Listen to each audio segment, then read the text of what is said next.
오늘 함께 나눌 말씀의 제목은 예배입니다. 예배. 오늘 아까 방금 읽었던 말씀, 그 말씀이 시편 24편이에요. 시편 24편은 어떤 말씀의 내용이냐? 잃어버린 언약궤가 이스라엘, 즉 예루살렘으로 돌아올 때 그 순간을 기념하고 찬양하는 시편이 바로 오늘 본문 시편 24편입니다. 여러분, 이스라엘 언약궤가 언제 빼앗겼습니까? 어떻게 빼앗겼어요? 사무엘상 4장에 보면 그 내용이 나오는데 이스라엘과 블레셋 사이에 전쟁이 있었습니다. 이스라엘은 어디다가 진을 쳤냐면 에베네셀에 진을 쳤고 블레셋은 아벡에 진을 쳤어요. 그런데 1차 전쟁 때 이스라엘과 블레셋 전쟁이 1차 전쟁 때 이스라엘 백성들이 얼마 정도의 목숨을 잃었냐면 군대가 한 3,000에서 4,000명 정도가 죽고 말았습니다. 블레셋의 그 강한 군대에서 패배하게 되죠. 그래서 이스라엘이 충격을 받게 돼요. 어떻게 하나님의 백성이 망하게 되느냐, 졌느냐라는 충격을 받게 됩니다. 그래서 이스라엘 장로들이 안타까워하면서 실로에 있는 언약궤를 가져오게 돼요. 이스라엘에 있어서 언약궤는 어떤 것입니까? 하나님과의 만남의 장소가 언약궤입니다. 그리고 하나님의 임재의 상징이기 때문에 굉장히 중요한 거예요. 이 언약궤가 진영에 들어오니까, 싸움터의 진영에 들어오니까 이스라엘 군대의 사기가 하늘을 찔렀어요. 하지만 2차 싸움에도 대패를 하게 됩니다. 그리고 이 언약궤마저 블레셋 군대에 빼앗기고 말았습니다. 이 언약궤, 즉 잃어버린 언약궤가 7개월 후에 어디로 가냐면 기랏 여야림으로 옮기게 돼요. 이쪽으로 옮겨져 있다가 다윗 왕 때요 오벳 에돔 집에서 3개월을 지내게 돼요. 그리고 예루살렘으로 돌아올 때까지 그 기간이 누구는 72년 4개월이 걸렸다라고 말을 한 사람이 있고 어떤 사람은 무려 100년이 걸렸다라고 말을 하는 사람이 있지만 중요한 것은 이렇게 언약궤가 다시 돌아왔다는 것입니다. 하나님을 대적하는 대적자들로부터, 즉 대적들로부터 승리를 거둔 후 성전 문으로 입성하는 영광의 왕을 축하하는 찬양시가 바로 이러한 내용이 담겨있는 찬양시가 바로 오늘 본문입니다. 오늘 본문은요 크게 세 부분으로 나누게 돼요. 첫째로는 1절에서 2절로 나누게 되는데 1절에서 2절은 어떤 말씀을 노래하고 있냐면 하나님에 대해서 노래하고 있어요. 그리고 두 번째는 3절에서 6절입니다. 하나님을 예배하는 자에 대해서 노래하고 있어요. 그리고 마지막은요 7절에서 10절인데 예배자, 즉 예배자를 만나러 오시는 하나님에 관해서 그분이 누구인지 그분이 어떤 분인지에 관해서 노래하고 있는 것이 마지막 부분입니다. 이 말씀을 오늘 우리가 함께 나누면서 은혜를 받고자 합니다. 먼저 우리는요, 오늘 제목이 예배잖아요. 그래서 예배에 관한 정의가 무엇인지에 대해서 알 필요가 있을 것 같아요. 예배가 무엇이라고 생각합니까? 오늘 우리가 예배를 드리지 않습니까? 여러분은 예배의 정의에 대해서 어떻게 생각하십니까? 예배는요 헬라어로 프로스케노라고 그래요. 프로스케노. 뜻이 뭐냐? 정확한 개념은 존경을 표현하는데 아주 최고의 존경을 표현한다는 의미입니다. 그래서 최상의 가치를 돌리다는 의미가 담겨져 있어요. 우리가 하나님께 예배를 드린다는 것은 하나님께 존경을 나타내는 경건과 의식을 뜻하는 거예요. 즉 최상의 가치를 하나님께 올려 돌리는 것이 예배의 정의입니다. 요한복음 4장에 보면요, 예수님이 사마리아 여인, 즉 수가성 여인을 만나서 이런 말씀을 하세요. 요한복음 4장 23절에서 24절 말씀입니다.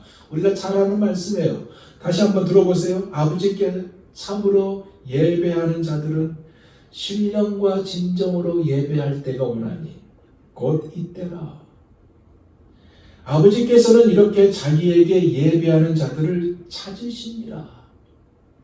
하나님은 영이시니 예배하는 자가 신령과 진정으로 예배할지니라. 아버지께 참으로 예배하는 자들이 신령과 진정으로 예배해야 된다는 겁니다. 그런데 이러한 자들이 준비되어 있어서 그들을 찾는 것이 아니라 우리가 그렇게 되기를 원한다는 것이 담겨져 있는 말씀이에요. 예수님은 예배의 방법에 대해서 말씀하신 것이거든요. 신령과 진정이 핵심이에요. In spirit and in truth. 성령 안에서 그리고 진리 안에서 예배하라는 하나님의 말씀인 것입니다. 그런데 이것의 전제, 즉 예배의 대상인 하나님께 영광을 돌리는 것이 가장 중요한 부분이기에 오늘 본문을 보세요. 첫째로 다윗은요, 하나님이 누구인지로부터, 즉 누구이신지라는 것으로부터 시작하고 있는 것을 볼 수 있습니다. 1절에서 2절을 볼까요? 땅과 거기에 충만한 것과 세계와 그 가운데 사는 자들은 다 여호와의 것이로다. 여호와께서 그 터를 바다 위에 세우시며 강들 위에 건설하셨도다. 뭐예요? 만물이 다 하나님께 속했다. 그 얘기예요. 그 이유가 하나님은 창조주이기 때문이다라는 말씀인 것입니다. 여러분, 이것은요, 다윗이 이렇게 고백한 것뿐만 아니라 성경이 우리에게 제일 처음부터 밝히고 있는 내용입니다. 하나님이 창조자라는 사실을 밝히고 있어요. 창세기 1장 1절에 뭐라고 그래요? 태초에 하나님이 천지를 창조하시니라. 바라 엘로히, 그렇게 기록되어 있어요. 하나님이 말씀을 하시니까, 하나님이 말씀하시자 전에 없었던 것이 존재하게 되었다는 사실을 밝히고 있고, 우주 자체가 시작된 것을 말씀하고 있는 것입니다. 이것뿐만 아니라 골로새서 1장 16절에 보더라도요, 이렇게 기록되어 있어요. 만물이 그에게서 창조되되 하늘과 땅에서 보이는 것들과 보이지 않는 것들과 혹은 왕권들이나 주권들이나 통치자들이나 권세자들이나 만물이 다 그로 말미암고 그를 위하여 창조되었고. 무슨 얘기일까요? 이 세상에 어떤 것도 우리의 것이라고 주장할 수 있는 것은 하나도 없다라는 말씀인 것입니다. 모두 다 하나님에게서 왔기에 창조주에 대한 피조물에 마땅한 반응이 뭐겠어요? 당연히 창조주인 하나님을 높여드리는 것입니다. 예배를 받으실 합당하신 하나님을 높여 올리는 것이고, 피조물에게 있어서 다른 어떤 것보다 앞서야 하는 행위가 바로 예배라는 사실이에요. 우리가 섬길 대상이 창조주 하나님이니 당연하게 우리는 그의 것이고 그의 백성이고 그의 기르신 양인 것입니다. 근데 이것을 잘 모르면 어떻게 돼요? 미신이 되어버리고 말아요. 미신이에요. 무슨 말이냐? 무엇이든 섬기며 살려는 경향을 가지고 있는 인간이요, 하나님에 대해서 잘 모르면 예배 대상을 하나님이 아닌 다른 대상으로 섬겨 그 다른 것에 의해서 지배를 받아 버린다는 것입니다. 한 예로 여러분, 모세가 시내산에 올라갔잖아요. 산 아래에 백성들이 있습니다. 그들이 기도하고 모세가 하나님을 만나며 은혜를 받도록 기도하고 은혜를 구한 것이 아니라 그들은 뭐예요? 아론과 백성들이요, 금송아지를 하나님이라며 섬겼습니다. 뭐예요? 앞에서 말했듯이 섬길 대상인 하나님을 신뢰하지 못하니까 미신이 되어버린 거예요. 미신이 되어버렸다는 거예요. 하나님에 대한 이해가 부족하고 당연히 말씀을 순종하지 못하니까 가치관의 변화가 없는 모습. 애굽에서 우상을 섬겼던 그 가치관, 애굽에서 우상을 잘 보필했던 그 가치관으로 호렙에서 송아지를 만들고 부어 만든 우상을 경배하여 자기 영광을 풀먹는 소의 형상으로 바꾸었고, 썩어지지 아니하는 하나님의 영광을 썩어질 사람과 새와 짐승과 기어다니는 동물 모양의 우상으로 바꾸어 버린 것입니다. 그런데 이것이 오늘날에도 문화란 옷을 입고 거짓된 신들에게 절을 하도록 부추기지 않습니까? 음악 하나만 보더라도요, 하나님을 노래하는 것보다 하나님을 멀리하게 하는 가사, 심지어 사탄까지 노래하고 있는 것을 우리가 볼 수 있습니다. 겉으로는 거룩한 것 같은데 그럴싸하게 포장된 이 문화가요, 교회 안으로 들어와 예배가 아닐 수 있도록 만들어 버리고, 특히 칸트의 인식론 뭐예요? 사람은 무엇인가를 안다는 게 어떤 것인지, 사람이 무엇인가를 어떻게 알 수 있는지 등을 탐구하는 이 칸트의 인식론 때문에 여기서 비롯된 결과들이요, 이단적 자유주의 신학을 포용하게 했고, 교리적 분별력이 없는 에큐메니칼 운동을 일으켰던, 즉 교회 일치 운동이라는 명목하에 엄청난 일들을 벌였고, 목사들의 타협적 태도는 자연스럽게 낙태와 동성애까지 포용해버리는 심각한 문제를 안겨주고 있다는 것이에요. 여러분, 이 미국의 PC USA 동성애 문제로 한동안 시끄럽지 않았습니까? 지금은 어딘지 아세요? UMC, 감리교회입니다. 그리고 어디에 있는지 아세요? 이제는 RCA까지 동성애 합법화하게 운동을 하고 있다는 얘기입니다. 그래서 어느 분은요, 오늘의 현대는 엘리야 시대 같고 미가야 시대 같고 에레미야 시대 같다고 얘기하는 분들이 있습니다. 그렇다 하더라도 분명한 사실은요, 우리의 예배의 대상은 창조주 하나님입니다. 오늘 본문 1절과 2절 그리고 7절에서 9절에서도 분명히 밝히고 있는 것이, 그는 영광의 왕이요 강하고 능한 여호와이며 전쟁의 승리를 가져다 주는 왕으로 예배를 받으시기에 합당하신 분, 진정한 왕이란 사실을 밝히고 있습니다. 두 번째로는 예배에 대한 것입니다. 즉 예배를 드리는 예배자가 누구인지를 말하고 있어요. 이것은 피조물인 인간이, 즉 피조물된 인간이 창조주 하나님을 예배하기 위해서 어떤 준비가 필요한지를 이야기하고 있는 것입니다. 3절에서 6절까지 볼까요? 여호와의 산에 오를 자가 누구며 그의 거룩한 곳에 설 자가 누구인가? 곧 손이 깨끗하며 마음이 청결하며 뜻을 허탄한 데 두지 아니하며 거짓 맹세하지 아니하는 자로다. 그런 여호와께 복을 받고 구원의 하나님께 의를 얻으리니 이는 여호와를 찾는 족속이요 야곱의 하나님의 얼굴을 구하는 자로다. 셀라.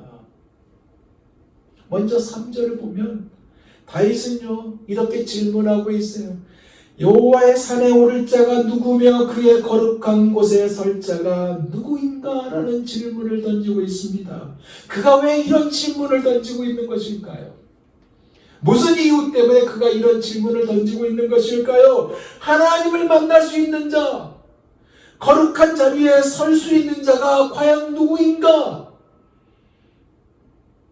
그러면서 예배를 드리고 싶다 해도 아무나 예배를 드릴 수 있는 것이 아니라 예배 자리가 거룩한 곳이기에, 감히 아무나 설 수 없는 곳이기에, 마음대로 할 수 있는 곳이 아니기에, 무엇보다도 하나님의 받지 않으면 아무 소용이 없기에, 여호와의 산에 올 자가 누구며 그의 거룩한 자가, 즉 거룩한 곳에 설 자가 누구인가라는 질문을 던지고 있는 것입니다.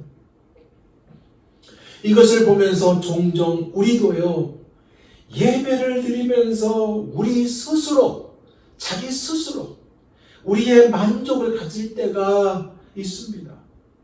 여러분, 예배의 핵심은요, 우리가 만족하든 우리가 불쾌하든 그것이 초점이 아니라 초점은 오직 하나님이란 사실입니다. 그러기에 하나님의 예배를 받으시고자 할 때 그의 관심은 누구에게 있냐면 그 예배자가 있습니다. 예배자에 있어요. 한 예를 들어볼까요? 우리 가인과 아벨의 제사, 우리가 잘 아는 내용입니다. 이 둘 중에 누구의 제사를 받았습니까? 아벨의 제사를 받았잖아요. 가인의 제사를 받지 않았잖아요. 왜 가인의 제사를 받지 않았을까요? 가인은 곡식으로 하나님께 예배드렸고 아벨은 양으로 제사를 한 것 때문에 받지 않은 것일까요? 즉 재물의 차이냐 이거예요. 재물의 차이가 아닙니다.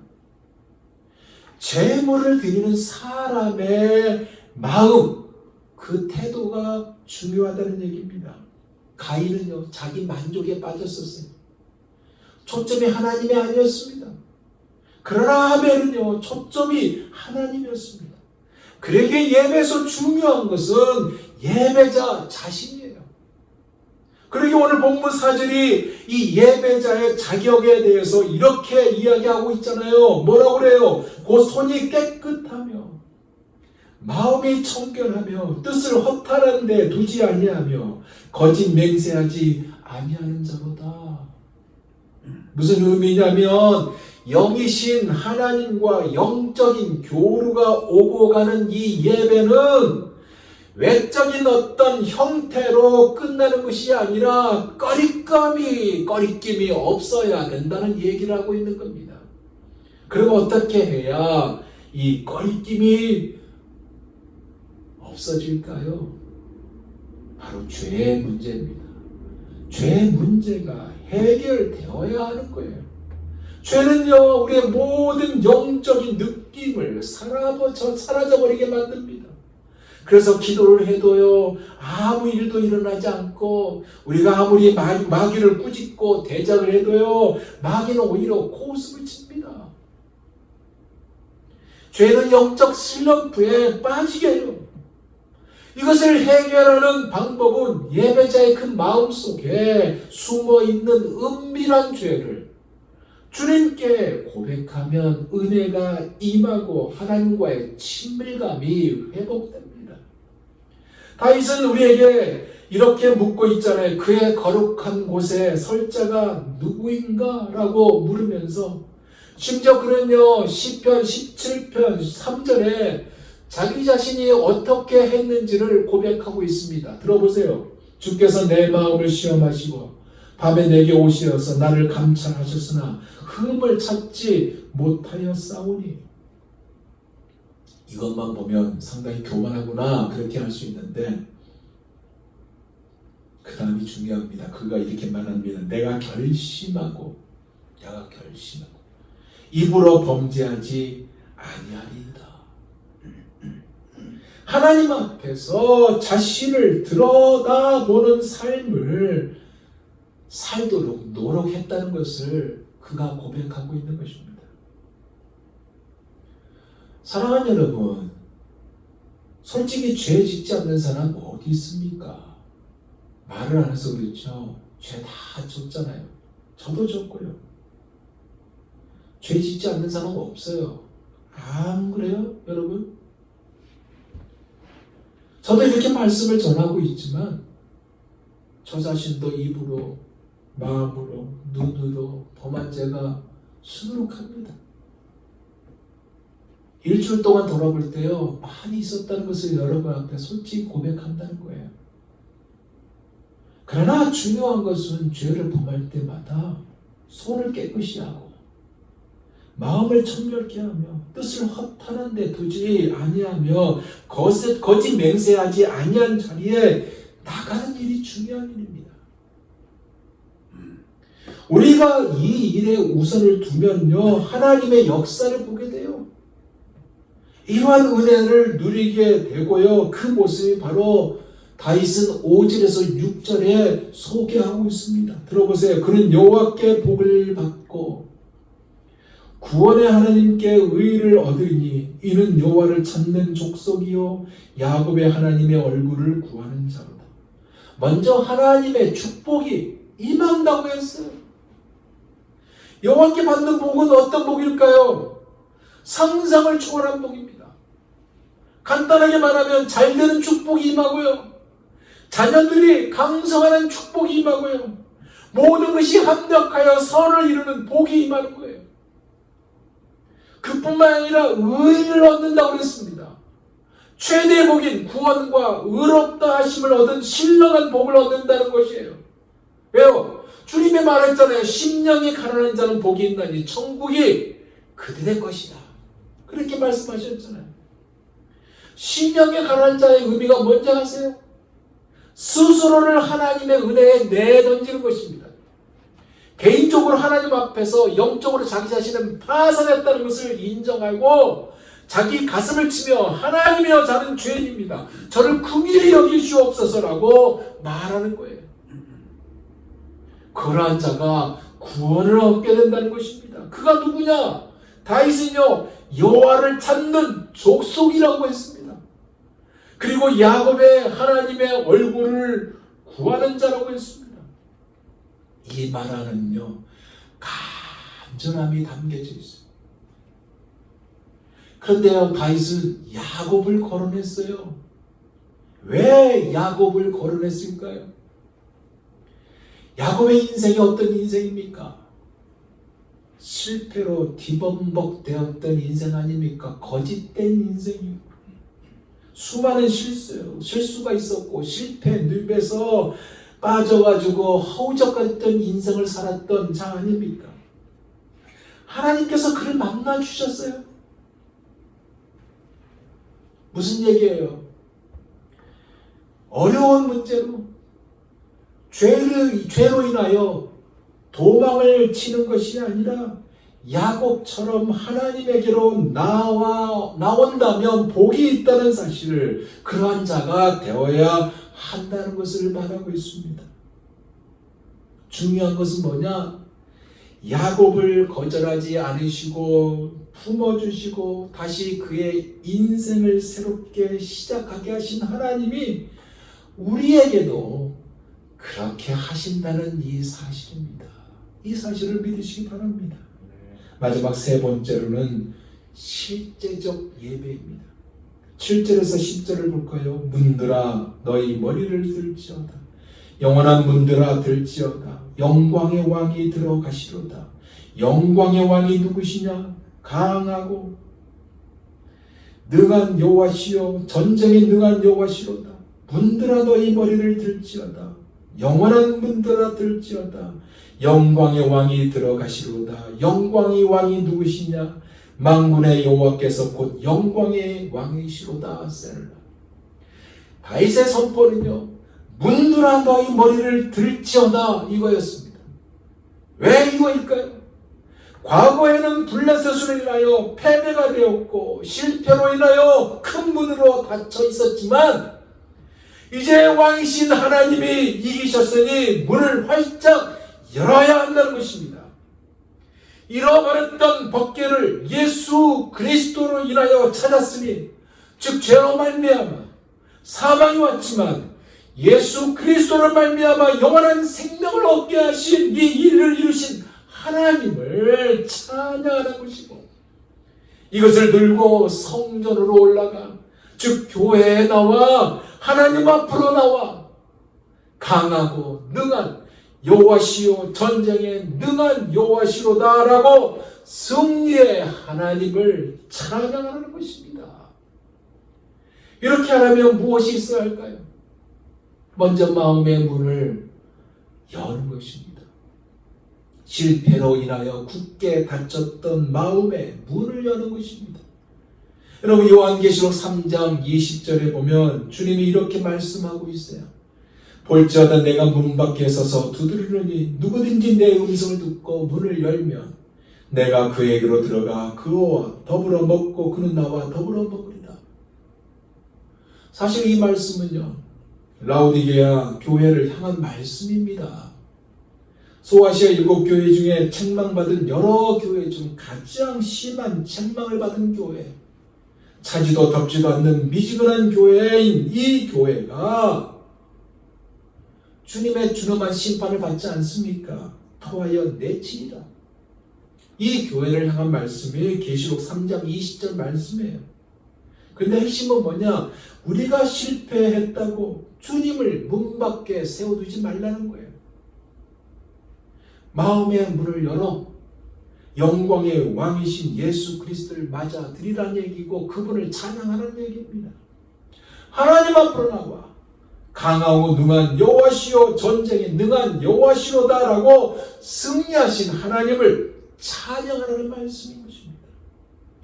그래서 머리를 들라는 이 말은요, 문을 끝까지 활짝 열어라 라는 말입니다. 그러기 우리는 누구를 맞이해야 될까요? 바로 영광의 왕이고 전쟁에 능하신 왕이며 승리를 가져다 주는 왕이고 왕중의 왕이신 예수 그리스도입니다. 그는요 절대 지존하신 하나님입니다. 그 하나님을 찬양한 곡이 있잖아요. 지존하신 주님 이름 앞에 모두 무릎 꿇고 다 경배해 거룩하신 주님 보좌 앞에 엎드려 절하세. 예수는 그리스도 예수는 주 하나님의 영으로 예배드리. 어떻게 해요? 갈급한 마음으로 주님에 대한 굶주림을 가지고 가난한 심령을 가지고 하나님 앞으로 나가는 것입니다. 지금 나에게는 오직 하나님 당신만 필요합니다라는 마음을 가지고 나가면 우리가 드리는 모든 예배에 불이 붙게 되고요, 하나님의 강한 임재로 들어가게 되며 영광의 왕을 만나고 전쟁에 능하신 왕, 승리를 가져다 주시는 왕을 만나게 됩니다. 아멘. 기도하겠습니다.